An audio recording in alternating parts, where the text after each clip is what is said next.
మన ప్రభువును రక్షకుడైన యేసుక్రీస్తు నామంలో అందరికీ హృదయపూర్వక వందనములండి. నిర్గమాకాండము 32వ అధ్యాయము. మోషే కొండ దిగకుండా తడవు చేయుట ప్రజలు చూచినప్పుడు ఆ ప్రజలు అహరోను నొద్దకు కూడి వచ్చి, లెమ్ము, మా ముందర నడుచుటకు ఒక దేవతను మా కొరకు చేయుము. ఐగుప్తులో నుండి మమ్మను రప్పించిన ఆ మోషే అనువాడు ఏమాయనో మాకు తెలియదని అతనితో చెప్పిరి. అందుకు అహరోను, మీ భార్యలకు, మీ కుమారులకు, మీ కుమార్తెలకు చెవులనున్న బంగారు పోగులను తీసి నా యొద్దకు తెండని వారితో చెప్పగా, ప్రజలందరూ తమ చెవులనున్న బంగారు పోగులను తీసి అహరోను నొద్దకు తెచ్చిరి. అతడు వారి యొద్ద వాటిని తీసుకొని పోగరుతో రూపమును ఏర్పరచి దానిని పోతపోసిన దూడగా చేసెను.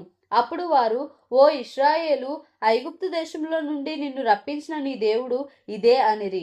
అహరోను అది చూచి దాని ఎదుట ఒక బలిపీఠము కట్టించెను.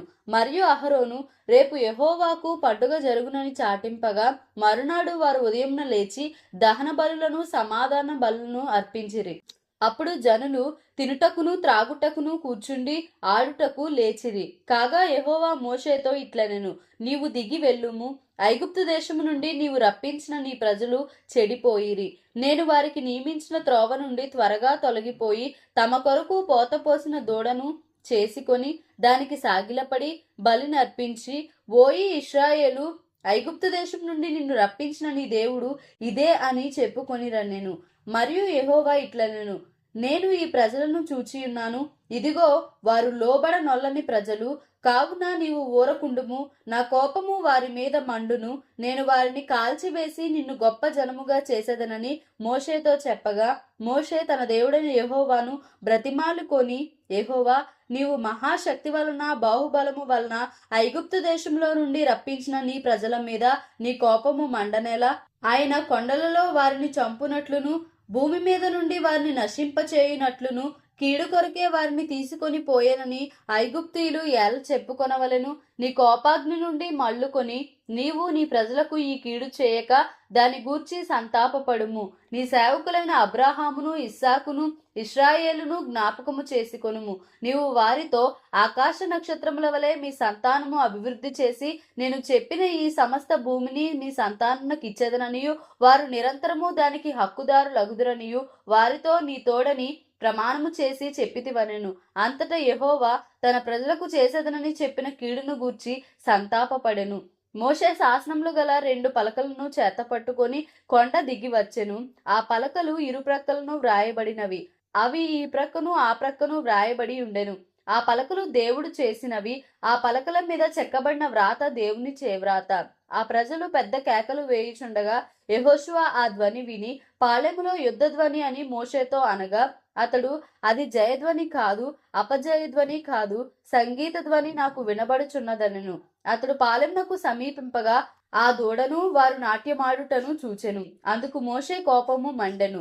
అతడు కొండ దిగువను తన చేతులలో నుండి ఆ పలకలను పడవేసి వాటిని పగులగొట్టెను. మరియు అతడు వారు చేసిన ఆ దూడను తీసుకొని అగ్నితో కాల్చి పొడి చేసి నీళ్ల మీద చల్లి ఇశ్రాయేలీయుల చేత దాన్ని త్రాగించెను. అప్పుడు మోషే, నీవు ఈ ప్రజల మీదికి ఈ గొప్ప పాపము రప్పించినట్లు వారు నిన్ను ఏమి చేసిరని అహరోనును అడుగగా, అహరోను, నా ఏలినవాడా, నీ కోపము మండనీయకుము. ఈ ప్రజలు దుర్మార్గులను మాట నీ వెరుగుదువు. వారు, మాకు ముందర నడుచుటకు ఒక దేవతను చేయుము, ఐగుప్తులో నుండి మమ్మను రప్పించిన వాడగు ఈ మోషే ఏమాయనో మాకు తెలియదనిరి. అందుకు నేను, ఎవరి యొద్ద బంగారము ఉన్నదో వారు దానిని ఊడదీసి తెండని చెప్పి తిని, నేను దాని అగ్నిలో వేయగా ఈ దూడ ఆయననెను. ప్రజలు విచ్చలవిడిగా తిరుగుట మోషే చూచెను. వారి విరోధులలో వారికి ఎగతాళి కలుగునట్లు అహరోను విచ్చలవిడిగా తిరుగుటకు వారిని విడిచిపెట్టి ఉండెను. అందుకు మోషే పాళెము యొక్క ద్వారమున నిలిచి యెహోవా పక్షమున నున్న వారందరూ నా యొద్దకు రండి అనగా, లేవీయులందరూ అతని యొద్దకు కూడి వచ్చిరి. అతడు వారిని చూచి, మీలో ప్రతివాడును తన కత్తిని తన నడుమున కట్టుకొని పాళెములో ద్వారము నుండి ద్వారమునకు వెళ్ళుచు, ప్రతివాడు తన సహోదరుని, ప్రతివాడు తన చెలికానిని, ప్రతివాడు తన పొరుగువానిని చంపవలనని ఇశ్రాయేలు దేవుడైన యెహోవా సెలవిచ్చుచున్నాడనెను. లేవీయులు మోషే మాట చొప్పున చేయగా ఆ దినమున ప్రజలలో ఇంచుమించు 3000 మంది కూలిరి. ఏలయనగా మోషే వారిని చూచి, నేడు యెహోవా మిమ్మును ఆశీర్వదించునట్లు మీలో ప్రతివాడు తన కుమారుని మీద పడియే గాని తన సహోదరుని మీద పడియే గాని యెహోవాకు మిమ్మును మీరే ప్రతిష్ఠ చేసుకొనుడనెను. మరునాడు మోషే ప్రజలతో, మీరు గొప్ప పాపము చేసితిరి గనుక యెహోవా యొద్దకు కొండ ఎక్కి వెళ్ళదను, ఒకవేళ మీ పాపమునకు ప్రాయశ్చిత్తము చేయగలనేమో అనెను. అప్పుడు మోషే యెహోవా యొద్దకు తిరిగి వెళ్ళి, అయ్యో, ఈ ప్రజలు గొప్ప పాపము చేసిరి, వారు బంగారు దేవతను తమ కొరకు చేసుకొనిరి. అయ్యో, నీవు వారి పాపమును ఒకవేళ పరిహరించితివా, లేని ఎడల నీవు వ్రాసిన నీ గ్రంథములో నుండి నా పేరు తుడిచివేయుమని బతిమాలుకొనుచున్నానెను. అందుకు యెహోవా, ఎవడు నా ఎదుట పాపము చేసెనో వాని నా గ్రంథములో నుండి తుడిచివేయుదును. కాబట్టి నీవు వెళ్ళి నేను నీతో చెప్పిన చోటికి ప్రజలను నడిపించుము. ఇదిగో, నా దూత నీకు ముందుగా వెళ్ళును. నేను వచ్చు దినమున వారి పాపమును వారి మీదికి రప్పించదనని మోషేతో చెప్పెను. అహరోను కల్పించిన దూడను ప్రజలు చేయించినందున యెహోవా వారిని బాధపెట్టెను.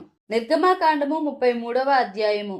మరియు యెహోవా మోషేతో ఇట్లనెను, నీవు ఐగుప్తు దేశం నుండి తోడుకొని వచ్చిన ప్రజలను బయలుదేరి నేను అబ్రహాముతోను ఇస్సాకుతోను యాకోబుతోను ప్రమాణము చేసి నీ సంతానమునకు దీనినిచ్చెదనని చెప్పిన పాలు తేనెలు ప్రవహించు దేశమునకు లేచి పొండి. నేను నీకు ముందుగా దూతను పంపి కనానీయులను, అమోరీయులను, హిత్తీయులను, పెరిజ్జీయులను, హివీయులను, యెబూసీయులను వెళ్ళగొట్టెదను. మీరు లోబడనొల్లని ప్రజలు గనుక నేను మీతో కూడా రాను, త్రోవలో మిమ్మును సంహరించదనేమో అని మోషేతో చెప్పెను. ప్రజలు ఆ దుర్వార్తను విని దుఃఖించిరి. ఎవడనూ ఆభరణములను ధరించుకొనలేదు. కాగా యెహోవా మోషేతో ఇట్లనెను, నీవు ఇశ్రాయేలీయులతో, మీరు లోబడనొల్లని ప్రజలు, ఒక క్షణమాత్రము నేను మీ నడుమకు వచ్చితినా మిమ్మును నిర్మూలము చేసేదను గనుక మిమ్మును ఏమి చేయవలెనో అది నాకు తెలియనట్లు మీ ఆభరణములను మీ మీద నుండి తీసివేయుడు అని చెప్పుమనెను. కాబట్టి ఇశ్రాయేలీయులు హోరేబు కొండ యొద్ద తమ ఆభరణములను తీసివేసిరి. అంతటా మోషే గుడారమును తీసి పాలెము వెలుపలికి వెళ్లి పాలెంనకు దూరముగా దాన్ని వేసి దానికి ప్రత్యక్షపు గుడారమను పేరు పెట్టెను. యెహోవాను వెదకిన ప్రతివాడును పాలెంనకు వెలుపలనున్న ఆ ప్రత్యక్షపు గుడారమునకు వెళ్ళుచూ వచ్చెను. మోషే ఆ గుడారమునకు వెళ్ళినప్పుడు ప్రజలందరూ లేచి ప్రతివాడు తన గుడారపు ద్వారమందు నిలిచి అతడు ఆ గుడారములోనికి పోవు వరకు అతని వెనుక తట్టు నిదానించి చూచుచుండెను. మోషే ఆ గుడారంలోనికి పోయినప్పుడు మేఘస్తంభము దిగి ఆ గుడారపు ద్వారమందు నిలువగా యెహోవా మోషేతో మాట్లాడుచుండెను. ప్రజలందరూ ఆ మేఘస్తంభము ఆ గుడారపు ద్వారమున నిల్చుట చూచి లేచి ప్రతివాడును తన తన గుడారపు ద్వారమందు నమస్కారము చేయుచుండిరి. మనుష్యుడు తన స్నేహితునితో మాట్లాడునట్లు యెహోవా మోషేతో ముఖాముఖిగా మాట్లాడుచుండెను. తరువాత అతడు పాలెంలోనికి తిరిగి వచ్చుచుండెను. అతని పరిచారకుడును నూను కుమారుడునైన యెహోషువ అను యవనస్తుడు గుడారంలో నుండి వెలుపలికి రాలేదు. మోషే యెహోవాతో ఇట్లనెను, చూడుము, ఈ ప్రజలను తోడుకొని పొమ్మని నీవు నాతో చెప్పుచున్నావు గాని నాతో ఎవరిని పంపెదవో అది నాకు తెలుపలేదు. నేను నీ పేరును బట్టి నిన్ను ఎరిగి ఉన్నాననియు నా కటాక్షము నీకు కలిగినదనియు చెప్పితివి కదా. కాబట్టి నీ కటాక్షము నా ఎడల కలిగిన ఎడల నీ కటాక్షము నా ఎడల కలుగునట్లుగా దయచేసి నీ మార్గమును నాకు తెలుపుము, అప్పుడు నేను నిన్ను తెలిసికొందును. చిత్తగించుము, ఈ జనము నీ ప్రజలే గదా అనెను. అందుకు ఆయన, నా సన్నిధి నీకు తోడుగా వచ్చును, నేను నీకు విశ్రాంతి కలుగజేసేదని అనగా, మోషే, నీ సన్నిధి రాని ఎడల ఇక్కడ నుండి మమ్మను తోడుకొని పోకుము, నా ఎడలను నీ ప్రజల ఎడలను నీకు కటాక్షము కలిగినదని దేని వలన తెలియబడును? నీవు మాతో వచ్చుట వలననే కదా. అట్లు మేము అనగా నేనును నీ ప్రజలను భూమి మీదనున్న సమస్త ప్రజలలో నుండి ప్రత్యేకింపబడుదుమని ఆయనతో చెప్పెను. కాగా యెహోవా, నీవు చెప్పిన మాట చొప్పున చేసేదను, నీ మీద నాకు కటాక్షము కలిగినది, నీ పేరును బట్టి నిన్ను ఎరుగుదునని మోషేతో చెప్పగా అతడు, దయచేసి నీ మహిమను నాకు చూపుమనగా ఆయన, నా మంచితనమంతయు నీ ఎదుట కనుపరచెదను, యెహోవా అను నామమును నీ ఎదుట ప్రకటించెదను, నేను కరుణించు వాని కరుణించెదను, ఎవని యందు కనికర పడెదనో వాని యందు కనికర పడెదనెను. మరియు ఆయన, నీవు నా ముఖమును చూడజాలవు, ఏ నరుడును నన్ను చూచి బ్రతకడనెను. మరియు యెహోవా, ఇదిగో నా సమీపమున ఒక స్థలమున్నది, నీవు ఆ బండ మీద నిలువవలెను. నా మహిమ నిన్ను దాటి వెళ్ళుచుండగా ఆ బండ సందులో నిన్ను ఉంచి, నిన్ను దాటి వెళ్ళు వరకు నా చేతితో నిన్ను కప్పెదను. నేను నా చెయ్యి తీసిన తరువాత నా వెనుక పార్శ్వమును చూచెదవు, కాని నా ముఖము నీకు కనబడదని మోషేతో చెప్పెను. నిర్గమాకాండము 34వ అధ్యాయము. మరియు యెహోవా మోషేతో, మొదటి పలకల వంటి మరి 2 రాతి పలకలను చెక్కుము. నీవు పగలగొట్టిన మొదటి పలకల మీదనున్న వాక్యములను నేను ఈ పలకల మీద వ్రాసెదను. ఉదయమునకు నీవు సిద్ధపడి ఉదయమున సీనాయి కొండ ఎక్కి అక్కడ శిఖరము మీద నా సన్నిధిని నిలిచి ఉండవలెను. ఏ నరుడును నీతో ఈ కొండకు రాకూడదు, ఏ నరుడును ఈ కొండ మీద ఎక్కడనైనను కనబడకూడదు. ఈ కొండ ఎదుట గొర్రెలైనను ఎద్దులైనను మేయకూడదని సెలవిచ్చెను. కాబట్టి అతడు మొదటి పలకల వంటి 2 రాతి పలకలను చెక్కెను. మోషే తనకు యెహోవా ఆజ్ఞాపించినట్లు ఉదయమందు పెందలకడ లేచి ఆ 2 రాతి పలకలను చేత పట్టుకొని సీనాయి కొండ ఎక్కగా, మేఘంలో యెహోవా దిగి అక్కడ అతనితో నిలిచి యెహోవా అను నామమును ప్రకటించెను.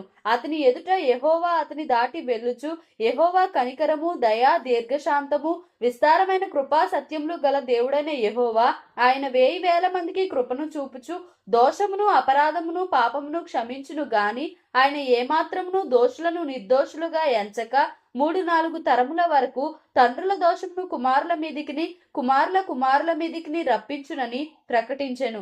అందుకు మోషే త్వరపడి నేల వరకు తల వంచుకొని నమస్కారము చేసి, ప్రభువా, నా మీద నీకు కటాక్షము కలిగిన ఎడల నా మనవి ఆలకించుము. దయచేసి నా ప్రభువు మా మధ్యను ఉండి మాతో కూడా రావలెను. వీరు లోబడనొల్లని ప్రజలు, మా దోషమును పాపమును క్షమించి మమ్మును నీ స్వాస్యముగా చేసుకొనుమనెను. అందుకు ఆయన, ఇదిగో నేను ఒక నిబంధన చేయుచున్నాను.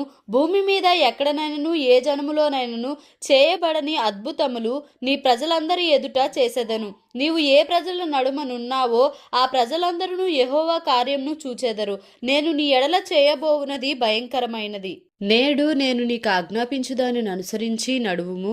ఇదిగో నేను అమోరీయులను, కనానీయులను, హిత్తీయులను, పెరిజ్జీయులను, హివ్వీయులను, యెబూసీయులను నీ ఎదుట నుండి వెళ్ళగొట్టెదను. నీవు ఎక్కడికి వెళ్ళుచున్నావో ఆ దేశపు నివాసులతో నిబంధన చేసుకొనకుండా జాగ్రత్త పడుము. ఒకవేళ అది నీకు ఉరి కావచ్చును. కాబట్టి మీరు వారి బలిపీఠములను పడగొట్టి వారి బొమ్మలను పగులగొట్టి వారి దేవతా స్తంభములను పడగొట్టవలెను.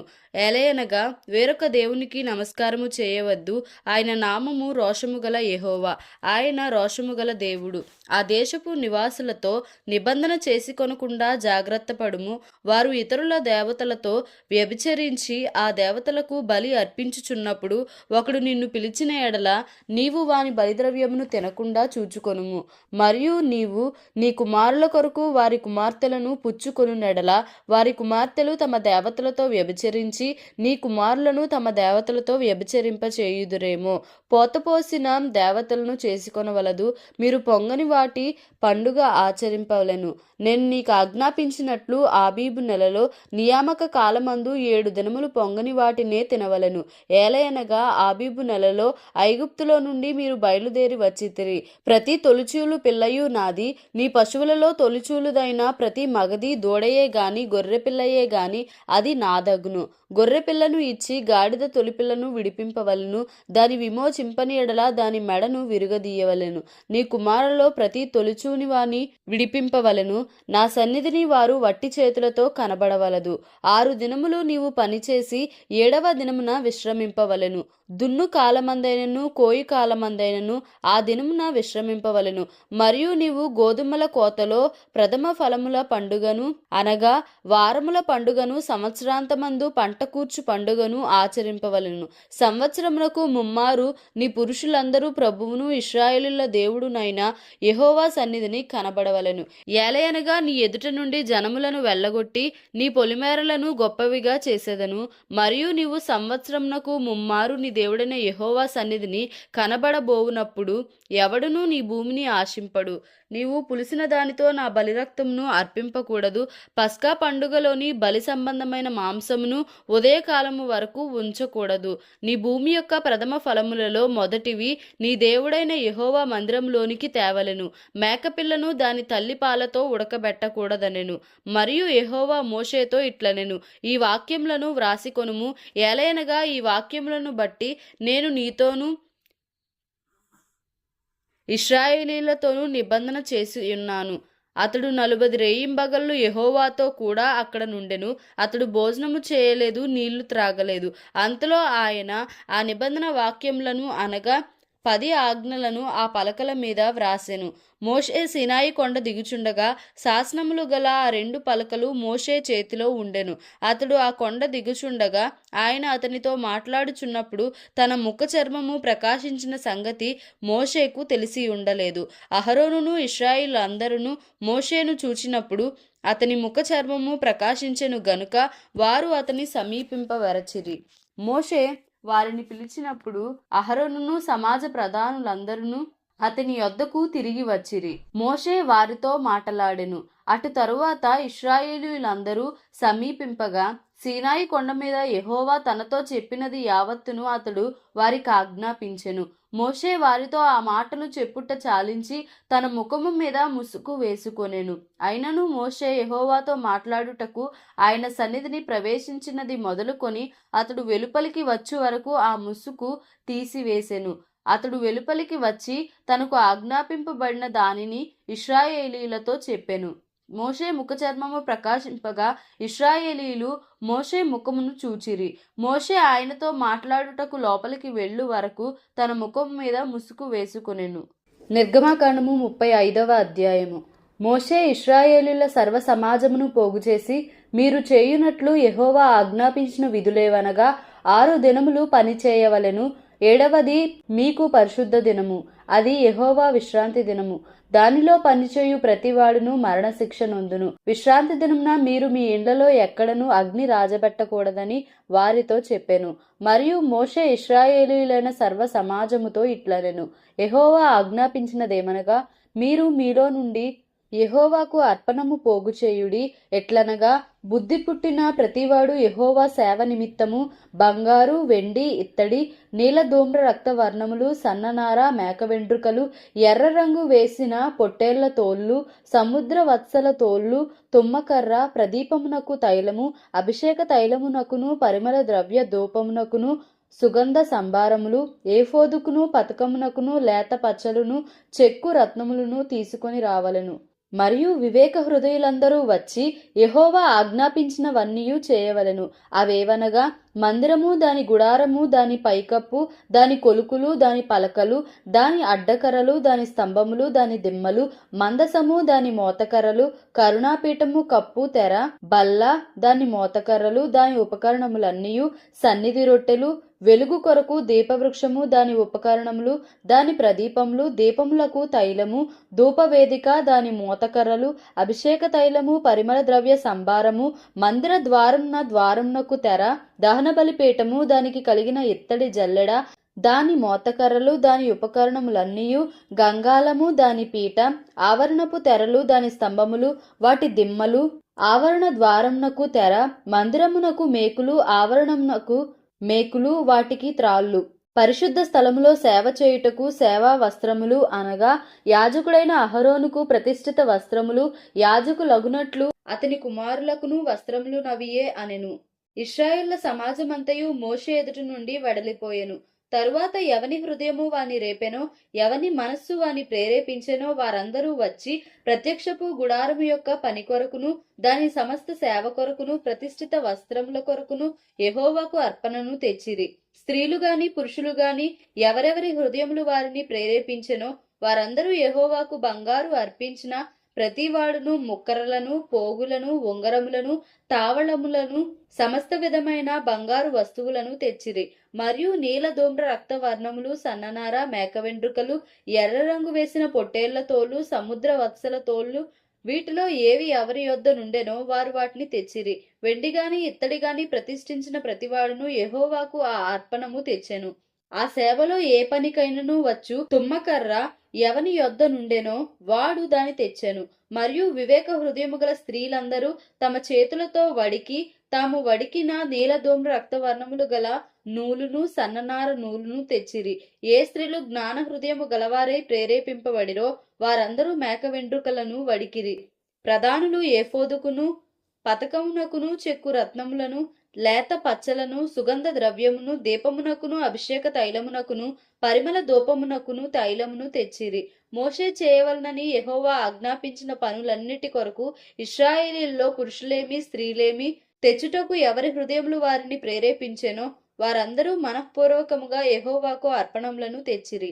మరియు మోషే ఇశ్రాయేలీలతో ఇట్లనెను, చూడుడి, యెహోవా ఊరు కుమారుడును హూరు మనుమడునైన బెసలేలును పేరు పెట్టి పిలిచి విచిత్రమైన పనులను కల్పించుటకును బంగారుతోనూ వెండితోనూ ఇత్తడితోనూ పనిచేయుటకును రత్నములను సానబెట్టి పొదుగుటకును చెక్కుటకును విచిత్రమైన పనులన్నిటినీ చేయుటకును వారికి ప్రజ్ఞ వివేక జ్ఞానములు కలుగునట్లు దేవుని ఆత్మతో వాని నింపి ఉన్నాడు.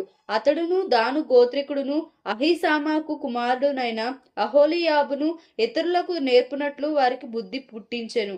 చెక్కువాడేమి చిత్రకారుడేమి నీల ధూమ్ర రక్త వర్ణములతోనూ సన్ననారతోనూ బుటా పని చేయువాడేమి నేతగాడేమి చేయు సమస్త విధములైన పనులు అనగా ఏ పని అయినను చేయువారి యొక్కయు విచిత్రమైన పని కల్పించువారి యొక్కయు పనులను చేయునట్లు ఆయన వారి హృదయములను జ్ఞానముతో నింపియున్నాడు.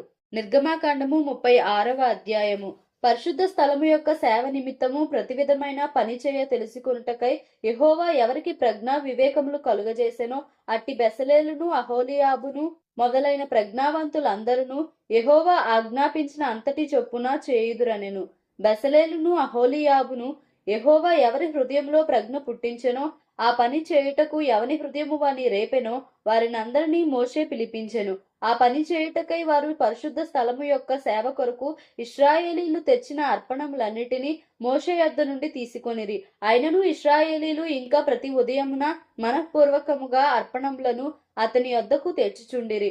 అప్పుడు పరిశుద్ధ స్థల సంబంధమైన పని అంతయు చేయు ప్రజ్ఞావంతులందరిలో ప్రతివాడు తను చేయు పని విడిచి వచ్చి మోషేతో చేయవలనని యెహోవా ఆజ్ఞాపించిన పని విషయమైన సేవ కొరకు ప్రజలు కావలసిన దానికంటే బహు విస్తారము తీసుకొని వచ్చుచున్నారని చెప్పగా మోషే పరిశుద్ధ స్థలమునకు ఏ పురుషుడైనను ఏ స్త్రీ అయినను ఇక మీదట ఏ అర్పణనైనను తేవద్దని ఆజ్ఞాపించెను గనుక పాలెమందంతటను ఆ మాట చాటించిరి. ఆ పని అంతయు చేయునట్లు దాని కొరకు వారు తెచ్చిన సామగ్రి చాలినది, అది అత్యధికమైనది గనుక ప్రజలు తీసుకుని వచ్చుట మానిరి. ఆ పని చేసిన వారిలో ప్రజ్ఞగల ప్రతివాడును మందిరమును 10 తెరలతో చేసెను. అతడు వాటిని నీల ధూమ్ర రక్తవర్ణములు గల పేనిన సన్ననారతో చిత్రకారుని పని అయిన కెరూబులు గల వాటినిగా చేసెను. ప్రతి తెర పొడుగు 28 మూరలు, ప్రతి తెర వెడల్పు 4 మూరలు. ఆ తెరలన్నిటి కొలత ఒక్కటే. 5 తెరలను ఒకదానితో ఒకటి కూర్చెను, మిగిలిన 5 తెరలను ఒకదానితో ఒకటి కూర్చెను. మొదటి కూర్పు చివరనున్న తెర అంచున నీలి నూలుతో కొలుకులను చేసెను. రెండవ కూర్పున వెలుపటి తెర అంచున అట్లు చేసెను. ఒక తెరలో 50 కొలుకులను చేసెను. రెండవ కూర్పునున్న తెర అంచున 50 కొలుకులను చేసెను. ఈ కొలుకులు ఒకదానితో ఒకటి సరిగా నుండెను. మరియు అతడు 50 బంగారు గుండీలను చేసి ఆ గుండీల చేత ఆ తెరలను ఒకదానితో ఒకటి కూర్పుగా అది ఒక్క మందిరముగా ఉండెను. మరియు అతడు 50 బంగారు గుండీలను చేసి ఆ గుండీల చేత ఆ తెరలను ఒకదానితో ఒకటి కూర్పగా అది ఒక్క మందిరముగా ఉండెను. మరియు మందిరము మీద గుడారముగా మేక వెంట్రుకలతో తెరలను చేసెను. వాటిని 11 తెరలనుగా చేసెను. ప్రతి తెర పొడుగు 30 మూరలు, ప్రతి తెర వెడల్పు 4 మూరలు. ఆ 11 తెరల కొలత ఒక్కటే. 5 తెరలను ఒకటిగాను 6 తెరలను ఒకటిగాను కూర్చెను. మొదటి కూర్పునందలి వెలుపటి తెర అంచున 50 కొలుకులను చేసెను. మరియు రెండవ కూర్పునందలి వెలుపటి తెర అంచున 50 కొలుకులను చేసెను. ఆ గుడారము ఒక్కటిగా నుండునట్లు దాని కూర్చుటకు 50 ఇత్తడి గుండీలను చేసెను. మరియు ఎర్రరంగు వేసిన పొట్టేళ్ల తోళ్లతో గుడారము కొరకు కప్పును, దానికి మీదుగా సముద్రవత్సల తోళ్లతో పైకప్పును చేసెను. మరియు అతడు మందిరమునకు తుమ్మకర్రతో నిలువు పలకలు చేసెను. పలక పొడుగు 10 మూరలు, పలక పొడుగు 10 మూరలు, పలక వెడల్పు 3.5. ప్రతి పలకకు ఒకదానికొకటి సమదూరము గల కుసులు 2 ఉండెను. అట్లు మందిరము యొక్క పలకలన్నిటికీ చేసెను. కుడివైపున అనగా దక్షిణ దిక్కున 20 పలకలుండునట్లు మందిరమునకు పలకలు చేసెను. ఒక్కొక్క పలక క్రింద దాని 2 కుసులకు 2 దిమ్మలను, ఆ 20 పలకల క్రింద 40 వెండి దిమ్మలను చేసెను. మందిరము యొక్క 2వ ప్రక్కకు అనగా ఉత్తర దిక్కున 20 పలకలను, వాటి 40 వెండి దిమ్మలను, అనగా ఒక్కొక్క పలక క్రింద 2 దిమ్మలను, ఒక పలక క్రింద 2 దిమ్మలను చేసెను. పడమటి దిక్కున మందిరము యొక్క వెనుక ప్రక్కను 6 పలకలు చేసెను. వెనుక ప్రక్కను మందిరము యొక్క మూలలకు 2 పలకలను చేసెను. అవి అడుగున కూర్చబడి మొదటి ఉంగరము దాకా ఒకదానితో ఒకటి శిఖరమున కూర్చబడినవి. అట్లు 2 మూలలలో ఆ 2 పలకలు చేసెను. 8 పలకలుండెను. వాటి వెండి దిమ్మలు 16 దిమ్మలు, ప్రతి పలక క్రింద 2 దిమ్మలుండెను. మరియు అతడు తుమ్మకర్రతో అడ్డకర్రలను చేసెను. మందిరము యొక్క ఒక ప్రక్క పలకకు 5 అడ్డకర్రలను, మందిరము యొక్క 2వ ప్రక్క పలకలకు 5 అడ్డకర్రలను, పడమటి వైపున మందిరం యొక్క వెనుక ప్రక్క పలకలకు 5 అడ్డకర్రలను చేసెను. పలకల మధ్య నుండి నడిమి అడ్డకర్రను ఈ కొన నుండి ఆ కొన వరకు చేరియుండ చేసెను. ఆ పలకలకు బంగారు రేకులు పొదిగించి వాటి అడ్డకర్రలుండు వాటి ఉంగరములను బంగారుతో చేసి అడ్డకర్రలకు బంగారు రేకులను పొదిగించెను. మరియు అతడు నీలధూమ్ర రక్త వర్ణములు గల అడ్డతెరను పేనిన సన్ననారతో చేసెను. చిత్రకారుని పని అయిన కెరూబులు గలదానిగా దాన్ని చేసెను. దాని కొరకు తుమ్మకర్రతో 4 స్తంభములను చేసి వాటికి బంగారు రేకులను పొదిగించి వాటి వంకులు బంగారు రేకులను పొదిగించెను. వాటి వంకులు బంగారివి. వాటి కొరకు 4 వెండి దిమ్మలను పోతపోసెను. మరియు అతడు గుడారపు ద్వారము కొరకు నీలధూమ్ర రక్త వర్ణములు గల పేనిన సన్ననారతో బుటా పని అయిన అడ్డతెరను చేసెను. దాని 5 స్తంభములను వాటి దిమ్మలను చేసి వాటి బోదెలకును వాటి పెండె బద్దలకును బంగారు రేకులను పొదిగించెను. వాటి 5 దిమ్మలు ఇత్తడివి. దేవుడి పరిశుద్ధ వాక్యంను మన వినికిడిలో దీవించి ఆశీర్వదించును గాక. Amen. Please like, share and subscribe for more videos.